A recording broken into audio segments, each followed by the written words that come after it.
The tulips are too excitable. It is winter here. Look how white everything is. How quiet, how snowed in. I am learning peacefulness, lying by myself quietly, as the light lies on these white walls, this bed, these hands. I am nobody. I have nothing to do with explosions. I have given my name and my day clothes up to the nurses, and my history to the anesthetist, and my body to surgeons.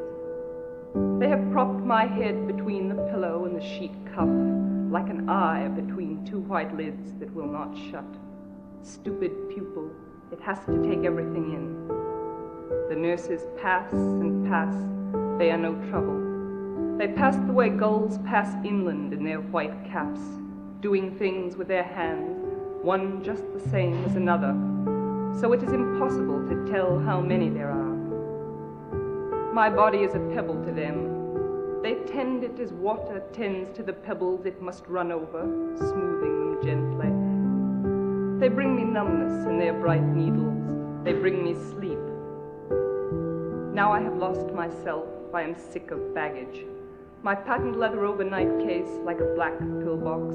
My husband and child smiling out of the family photo. Their smiles catch onto my skin, little smiling hooks.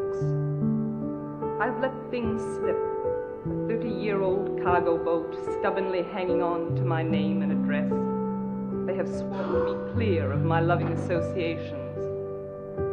Scared and bare on the green plastic pillowed trolley, I watched my tea set, my bureaus of linen, my books sink out of sight, and the water went over my head.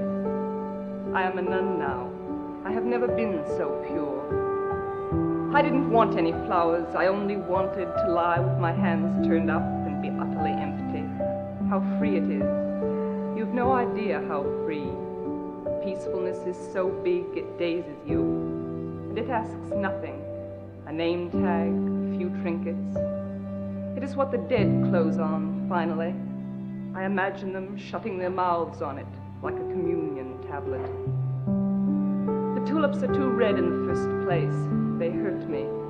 Even through the gift paper, I could hear them breathe lightly through their white swaddlings like an awful baby. Their redness talks to my wound. It corresponds. They are subtle.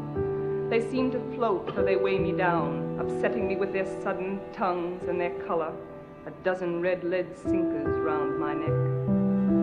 Nobody watched me before. Now I am watched. The tulips turn to me, and the window behind me.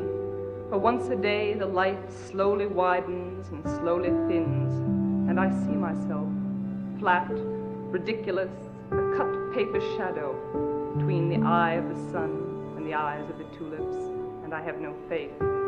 I've wanted to efface myself.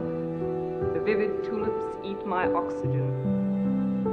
Before they came, the air was calm enough, coming and going, breath by breath, without any fuss. Then the tulips filled it up like a loud noise. Now the air snags and eddies round them, the way a river snags and eddies round a sunken, rust-red engine. They concentrate my attention. It was happy, playing and resting, without committing itself. The walls also seem to be warming themselves. The tulips should be behind bars, like dangerous animals. They are opening like the mouth of some great African cat, and I am aware of my heart. It opens and closes its bowl of red blooms out of sheer love of me. The water I taste is warm and salt like the sea, and comes from a country far away as health.